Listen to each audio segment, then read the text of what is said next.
All right, we gotta let it breathe while we get the Facebook groups in here. Hope everybody's having a wonderful Friday night. I know it is a little bit later than what you're used to, but we'll cover that here in just a second.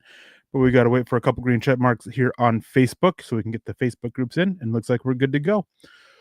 Welcome in and welcome back to the Dove Valley Deep Divers. I am your host, Erick Trickel, and joining me from now on is Lance Sanderson. And it's great to be back. Got to tell you, part of the reason why we went on a hiatus is because we were trying to figure out how to get the show back to being Lance and I. And Kenneth was Kenneth Booker. He was great filling in, smart dude. I love talking football with him. Um, but it was only meant to be temporary.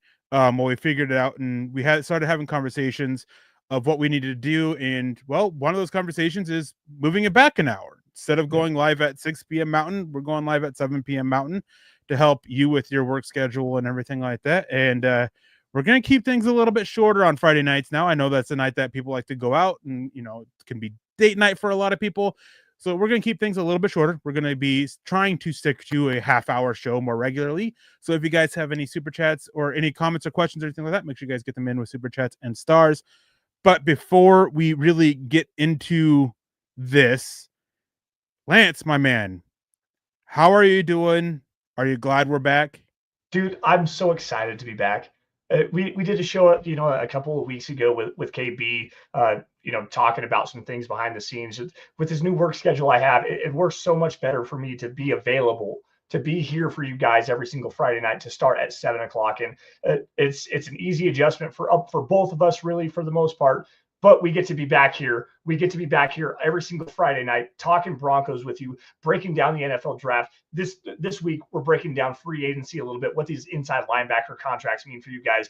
The Dove Valley Deep Divers are back. We are all the way back, and I cannot be more happy or excited to be here with you, brothers. It's so good to see you, so good to talk to you, and so good to see everybody here in the chat.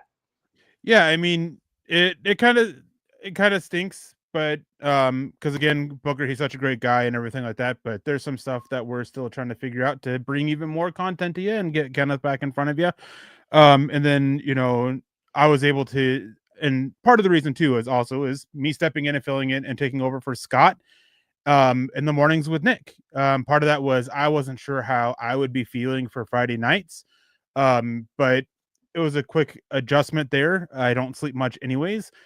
So now when you guys hear me talk about me being so tired, you guys get a better idea as to why. I'm up at 4 o'clock in the morning, 2 days a week. Well, more like almost every day of the week to join Nick on it. But yeah, as you said, it's good to be back. Glad everybody's here. Any comments or questions, get them in. Super chats or stars. That's a way to guarantee that we get to them.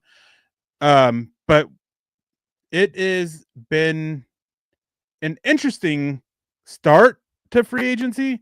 I mean, free agency doesn't technically start until Wednesday. The legal tampering period, however silly that is, starts on Monday. But we're getting the re-signings, and there have been some big re-signings, especially on the linebacker market. But before we get into that, even there was a big trade today, and I think we kind of could talk about that, even though it was with a divisional opponent. Well, that divisional opponent may have their quarterback for them in Geno Smith after they send a third-round pick to the Seattle Seahawks for Geno Smith. Are you threatened at all by Geno Smith with the Raiders? Is it bad if I say yes, but also no at the same time? Like, Geno's a quality quarterback. Like, let's be honest here, guys. This is a guy that's going to come in. He's going to be a bridge to the future for sure. The guy that kind of took over, obviously, for Russell Wilson in Seattle and kind of helped stabilize that franchise out of that whole debacle.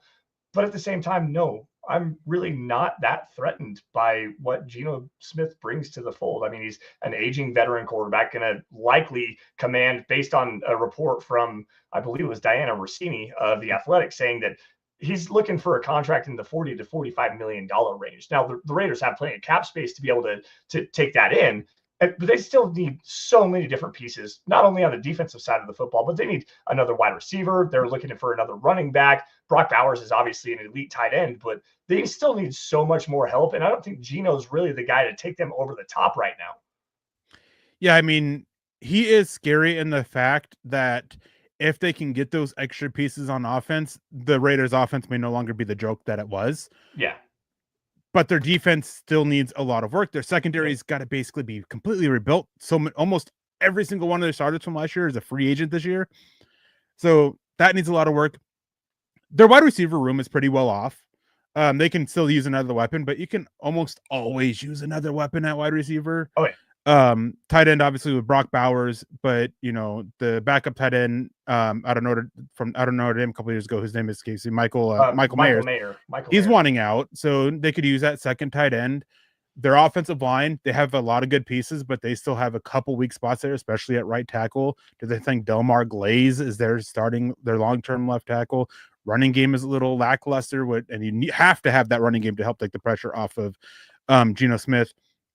So it's definitely there's a reason that maybe this can be concerning for Broncos fans and the Broncos in general, but not enough to where it's okay. Denver's like, we're back to the fourth place. No, Denver's still going to be competing for second place.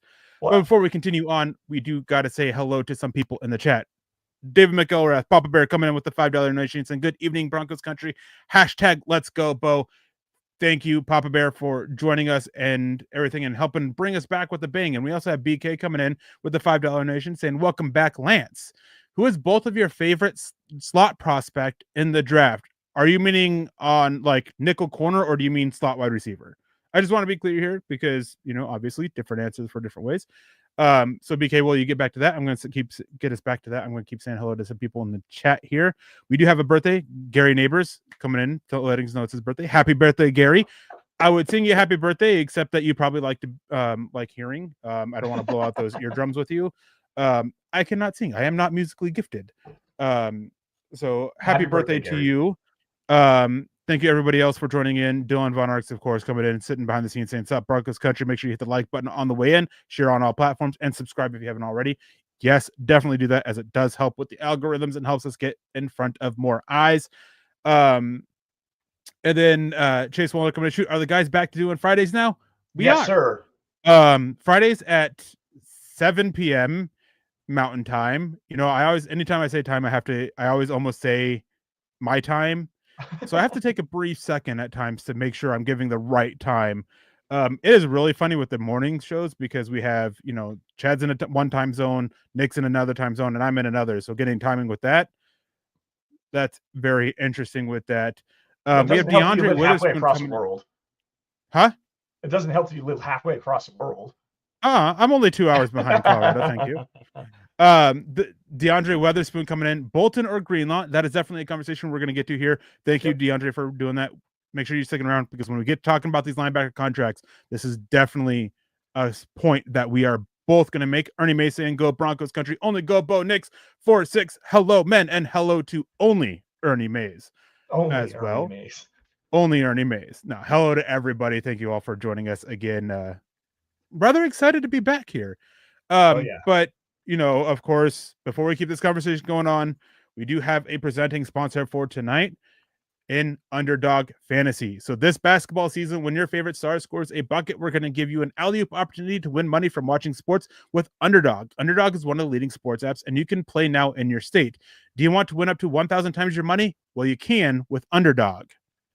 Yeah, guys, to play, choose whether a player will go higher or lower on one of their stats, like points, assists, rebounds, much more. Anything you guys want to play, you guys can choose it there. Underdog's got all your favorite leagues, teams, and stars to choose from. Create entries with all your basketball picks or mix and match across other sports. You guys can play with as little as $1, and if you get everything right, you can win up to 1,000 times your money. So turn $1 into $1,000 with just your hoops knowledge.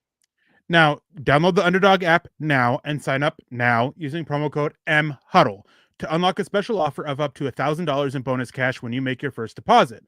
Join in on the fun when you sign up with promo code MHuddle. Claim your special offer today and get up to $1,000 in bonus cash instantly upon your first deposit. Now, you must be 18 plus, 19 plus in Alabama, Nebraska, 19 plus in Colorado for some games, 21 plus in Massachusetts and Arizona, and present in a state where Underdog Fantasy operates. Terms apply. Void in Colorado. Concerned with your play, call 1-800-GAMBLER or visit ncpgambling.org. Arizona, 1-800-NEXT-STEP, or text NEXT STEP to 53342. New York, call the 24/7 Hope line at 1-877-8-HOPE-NY or text HOPE-NY. Thank you, underdog, for doing that. And I just got to say, I do not know how Nick does that read as fast as he does in the mornings. I don't know if you've ever seen it, Lance, I but it's haven't, no, like I haven't got a chance to. that last part. It's like done in 5 seconds with Nick. Mind It, blowing how fast he have you gets through ever it. have you ever actually listened to that guy talk? Like listen Yes, to I him do every talk morning. sometimes. But listen to me talk. I can speak really fast too. But damn, that guy knows how to like rattle out a whole bunch of information really, really quickly. It's insane. But now we do have BK coming back in saying wide receiver. So slot wide receiver. Um, let's see. There are some options in here. I mean, obviously, there's my draft crush in Efton Chisholm the third out of Eastern Washington. Um, he's definitely a guy I like there in the 6th round. If you want to go a little bit earlier, Nick Nash out of San Jose State, I believe, or Kyle Williams out of Washington State. Both those guys can really fit in and be those guys. Those are probably my 3 favorite slot receivers. But you also have options of other guys like Savion Williams out of TCU. Oh yeah. He's more of an offensive weapon than wide receiver. He was used as such at TCU, and I think that he can do well in that big slot type role, being able to move him around. But there are some plenty of options. Those are probably some of my favorite options, though, off the top of my head. What about you, Lance? I haven't got a chance to really dive into a lot of this draft class with the new job. I'm still trying to just get incorporated to everything. I know Emeka Buka is a gigantic monster out of the slot out of Ohio State. So at number 20, if the Broncos want to add a player like that, that would be great. Matthew Golden out of Texas is another player I really like a lot. Inside outside versatility, get a lot of speed to stretch the field vertically if you want to out of the slot. That's another good option there. And then again, Luther Burden, the wide receiver out of Missouri. Eric, I know you're not just a gigantic fan of him, but if you want a guy that catch and run ability over the middle of the field, that's an option for the Broncos. If they want to take a guy early in the draft, those are the 3 that I know at least the most familiar with, at least to this point in the process. Yeah, and yeah, it's just there's a lot of guys throughout of it. I don't know how much the Broncos will be in on wide receiver early. There is talks. I mean, Mike Kliss had a report about it. It seems like they do want to add another veteran receiver in free agency. Um, and that could obviously dictate things. I don't think they want to spend there. So people in the chat that are hyping up Chris Godwin, I'm not sure that happens. Also, there's been some reports that he and Tampa Bay have been working diligently at trying to get an extension done, and a pricey extension at that. We'll see if that happens. Of course, things can always change. Things always turn. In the NFL, I mean, there's that joke, the NFL stands for not for long. That applies to news and what's being reported and said. By the time it's being reported out there, it's often 30 seconds too late. Yep. Anyways, we have Michael Ronquillo coming in saying, good evening, Eric and Lance on the Dove Valley Deep Divers, Go Broncos. Great to see you back, Lance, with Eric. Thank you, Michael. We appreciate that. We appreciate your support every single show, every single week, every single morning. I mean, it's always great to see you around in the chat. Let's see here. Now, getting to the topic, the other part of this topic, the linebacker contracts. I know a lot of Broncos country wanted Zach Bond, but he signed that massive deal. Philadelphia is just like, basically they threw open the safe door and is allowing players to go in with what they gave the extension with Saquon Barkley and the Zach Bond extension. But what's more is Bobby Wagner's contract, Bernard's contract to stick with Buffalo, Levante David's contract today. 10 years, $9 million guaranteed. Yeah, it's just insane. The linebacker market has exploded this offseason, to put it bluntly. And I gotta say, it's doesn't benefit the Broncos. They made it clear. Sean Payton made it clear they want to improve in the middle. That means linebacker. That means safety. And there were a lot of reports that they were willing to spend. I have to wonder, with the way this market is, I can't imagine they were expecting the market to explode like this. Are they willing to spend at the rates that they are, where you're going to get a guy like Nick Bolton who could probably be pushing 15 million, if not more, on the open market? Or, Dre Greenlaw is a little bit of a funny one because he's a great player when he's healthy, but he played 34 snaps last season after suffering that ACL injury in the Super Bowl last year. And then Jamie Sherwood, he's another popular name. He's probably going to get 12 to 13 million. Yep. Are you wanting to spend that much at the linebacker position? Oh man, it's hard because look at the way that the NFL is changing right now with the the premium on tight ends, the premium on premier running backs. I mean, Derrick Henry just got a gigantic deal. Saquon Barkley obviously just broke the bank and broke the entire running back market. That's a conversation for a different time. But with tight ends being a premium, with running backs being a premium, linebackers are going to have to start being a premium again. Like, we talked about it a long time ago on Dove Valley Deep Divers and saying that linebacker is the running back of the NFL right now on the defensive side of the football. You don't need to pay them because they're not nearly as important. With the way that the game is changing, I mean, you're talking about one of the best GMs in all of football, and Howie Roseman in Philadelphia, who is notoriously not paid for linebackers and not paid for running backs, giving out one of the highest linebacker contracts and one of the highest running back contracts. It might be time for the Broncos to really, truly make that full-time investment in a long-term linebacker and really be willing to break that bank. Do I want it to be a $15 million Nick Bolton right now? While he does fit with what Vance Joseph likes to do defensively, coming downhill as a blitzer and not really like focusing in coverage, not really, not right now. I don't think the Broncos are that linebacker away from that, but I do think they need to go out and find a player. And quite honestly, I think Dre Greenlaw is the one you really need to look at. You got a 1 year, probably a prove it deal. Eric, you and I talked about this a little bit ago, but he's a high quality player. Those 34 snaps that he played this last season posted grades of 82 defensive grade, 85 run defensive grade, and a 63.5 coverage grade. That's not like a lot of production as for what it is in 34 snaps, but he's still a high quality player. 1 year prove it deal to get a guy like that, absolutely. Jamien Sherwood is one I want your opinion on, though, because I haven't got a chance to take a look at his tape. What does he bring? And why would the Broncos be interested in a player with that kind of skill set? He's a cover guy. He's a box safety more than anything. He's a cover guy, but he's not a bad run defender. He did quite well as a run defender with the New York Jets. And I know, the quality of the Jets defensive line, it's up there, but so is the Broncos. Like, it was a conversation that we've had about Zach Bonham playing behind that Philadelphia line.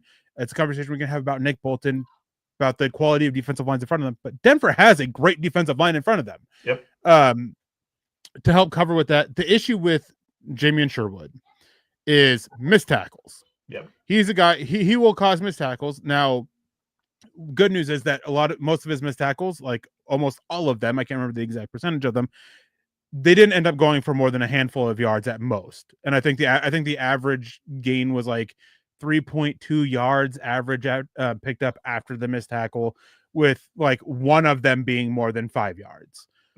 So he does well at slowing down. And that's one thing that when you come to missed tackles, you obviously have to look at.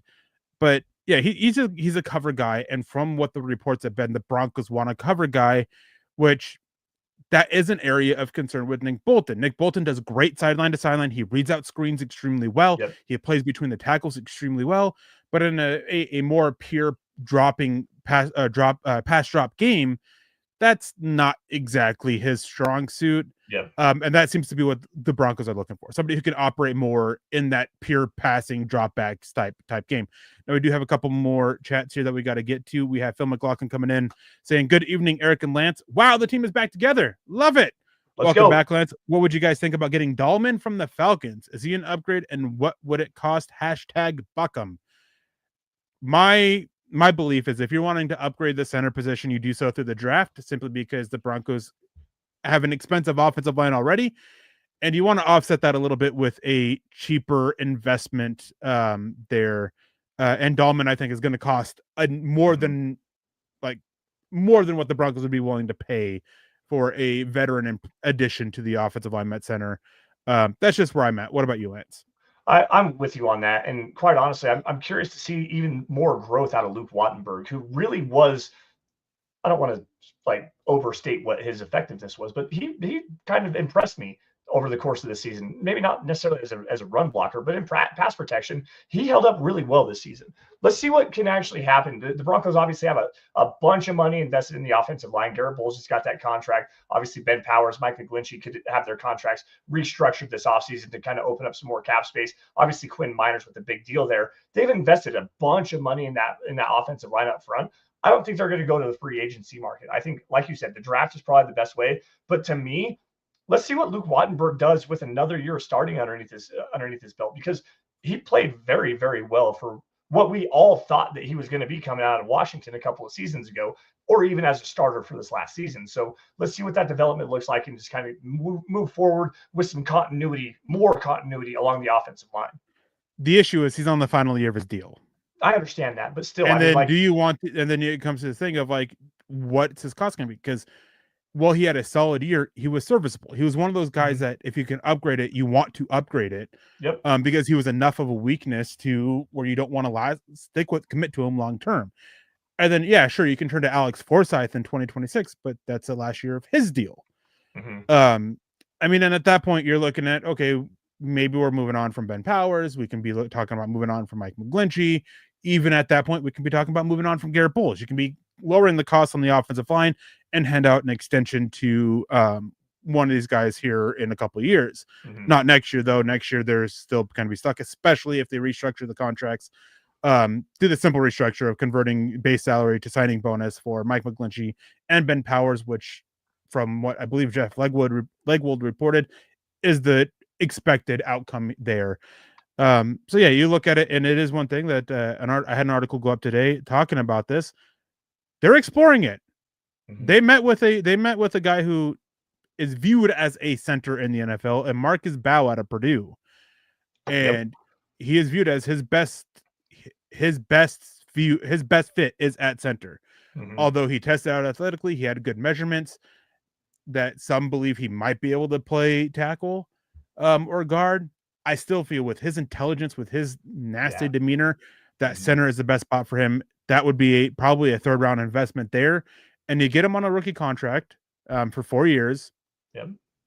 It covers, that time period where you want to look at getting cheaper on the offensive line. And it gives you a guy that Bo Nix can potentially be snapping or having snapped to him for the rest of his career. If they end up, panning out, of course. Yeah. No, I agree with you. And with Embo, like you touched on it just briefly. His intelligence, his play recognition, understanding what defensive linemen are going to try to do, understanding where twists and blitzes are coming from, his ability to move laterally side to side. Like there's enough talent there. He can play on the outside, but the power profile that he plays with, like you said, he's got the athleticism, he's got the play strength, he's got the measurables enough to play as a center, but the intelligence. I think that's the big thing that is really taken away from what it actually means to be a center at the NFL level, is understanding what you see in front of you, how to call it out to your offensive lineman on either side of you, translate that communication, then be able to execute it within what the quarterback's doing behind you. That's such an underrated skill set for offensive linemen and specifically centers in general. And I love that idea of going and getting Marcus Embo in the third round. If you can get him in the fourth round, it's even better. But like I'm very intrigued by that. I'm going back. I'm looking at this is PFF grades. I'm not trying to ramble here, but PFF grades, they take them for a grain of salt. Of any player with at least 600 snaps last season at the center position, Luke Wattenberg was the second highest pass blocking graded center in the NFL last season. Like there's a lot to like with what he brought to the table last year. And if you want to add Embo as a competitive piece or a piece for the future, sure. But I don't think you need to go out and make it a priority to add to the center position, at least for this season. Yeah, and it's just one of those things is they can sit and wait. They could sit there and look at, potential moves next year, because I guess next year there's some pretty good free agencies free agents that are expected to hit next year at center. And then of course there could always be that option of, maybe Gargilo takes a huge step forward with his development and they like him at center, or Luke Wattenberg takes that huge step. I'm not sure they would be taking, I think, in long-term center this year. Right. But I did find it interesting that they met with Marcus Bow and his potential to move inside. I guess part of the thing is with moving us coming back on Friday nights, we got to keep the show a little bit shorter. So if you guys have any final questions, make sure you guys get them in, because here in about 5-6 minutes, we're going to be getting to our closing reads. Best way to make sure we guys get to your comments or questions is, of course, through super chats or stars. Now, talking about free agents here, there is a desire, of course, for the Broncos to land, Tyler Warren, Colson Loveland, Ashton Jeanty at number 20. The way things are going, I am not sure any of those three are there. I don't want to sit there and say, oh yeah, the Raiders are going to take Ashton Genty. It makes sense, but there's a lot of Raiders beat guys that are pushing back on that. But there are still plenty of other teams there, and there are teams that are picking behind Denver that could possibly want to move up and go get him. And I have an article on that that's hopefully coming out here soon. So with that, when we talk about these linebacker contracts here, should we start talking about linebacker at 20 a little bit more? You know, a Jihad Campbell out of Alabama, or maybe a Jalen Walker out of Georgia? I think that would make a lot of sense. And the problem is, I don't know that Jihad Campbell or Jalen Walker is going to be there. I mean, you listen to Dane Brugler at The Athletic, who's one of the most widely respected NFL draft analysts out there. I believe in his last top 50, he had Jalen Walker as his third overall prospect. And a big part of that is because there's a lot of people that think that he's going to play coming off the edge at the NFL level and not playing off ball. There's some stack and shed stuff that he can do that's really, really good. I just got done watching him and Jihad Campbell the other day. But with Walker, I don't know that he's going to be available. Campbell might be. And if you're looking for a best fit for what the Broncos do defensively in Vance Joseph's scheme, I think Jihad Campbell makes a lot of sense for the Broncos if he's available at number 20 overall, because, I mean, he's an elite blitzer. He can come off the edge if you need him to. He's got some sideline to sideline range, can drop back into coverage if you need him to. That's not necessarily the best skill set that he has, but he has the ability to do that if you want him to. I think that linebacker at 20 is absolutely on the table. I also like Demetrius Knight Jr. out of Texas Tech a lot too. Like this kid's rangy, he's athletic, he's very physical, great size, great length. Like there's an opportunity here for the Broncos if they want to take a linebacker early in this class. By all means, they should. This is a quality linebacker class in the top 50 as well. Yeah, and Jihad Campbell, he's always been one of those guys that, you know, his value, his draft projection has been around, you know, 20 to 40, somewhere in that range. Sometimes he's a little bit lower, sometimes he's right there in the 20s. But he had a really good combine showing. He did really well with with what he did participate with there. Jalen Walker, he's tough. Because he is a guy who the big question for him is, where do you play him at? Is he more edge? Is he more linebacker? And you're not going to get any chance to answer that. I remember talking about this with Nick either on Monday or Wednesday. He didn't participate in the combine. He was going to work out at his pro day. He didn't, or he won't be able to because he got hurt. So how much is that going to play into it, as teams won't get an answer of where do we mainly play him at? Because he is kind of this hybrid player of it, almost like very Baron Browning-esque. And then Demetrius Price, he's a guy who has been skyrocketing up the boards. He is now viewed as a top 40 player by many. So yeah, maybe he is an option for Denver. Maybe not at 20, maybe a trade down. But I do think with this market, you do have to have that conversation a little bit. Maybe they still go out and sign somebody, but it might be a Jay Greenlaw with a 1-year prove-it deal that we kind of talked about. Give him a chance to go be healthy and then try to capitalize on a big contract next year. Similarly to what Zach Bond did last year, signing that 1-year deal, and now he's making $17 million on an average per year basis. So I think it obviously has to enter the conversation more. We'll find out what the Broncos are going to do. Obviously, legal tampering, again, such a silly, stupid point of the offseason. Absolutely hate it. That starts on Monday, and then actual free agency, starts on Wednesday. And, the first hour we'll have so many players announcing their deals because they'll agree to it during legal tampering when they're not supposed to. Heck, I mean, teams are talking to players about agents of players that are free agents about contracts now. They started the combine, guys. They started the Senior Bowl. I was going to say the Senior Bowl. They're constantly breaking the rules. It's a stupid rule. But anyways, guys, that's gonna have to do it for us. We will be back next Friday at 7 p.m. Mountain Time, 9 p.m. Eastern. As always, that's gonna be our new time for us. Hope you guys enjoyed the show. Definitely can't wait to be back next week and talk about what the Broncos did, if they've done anything in the first wave of free agency. Anyways, thank you guys for joining in. Of course, we want to say give a shout out to Papa Bear, BK, Cody W, Michael Ronquillo, and Phil McLaughlin. Thank you guys for joining us, for super chatting, for starring. We appreciate that, guys, so much. Helps us really keep the lights on. But before we get out of here, of course, there are some matters of business that we got to get to. You guys need to make sure that you are following us on Twitter. You can follow that, see that on, or X, whatever it is you want to call it. Me, I'm at Erick Trickel, at Lance S_MHH.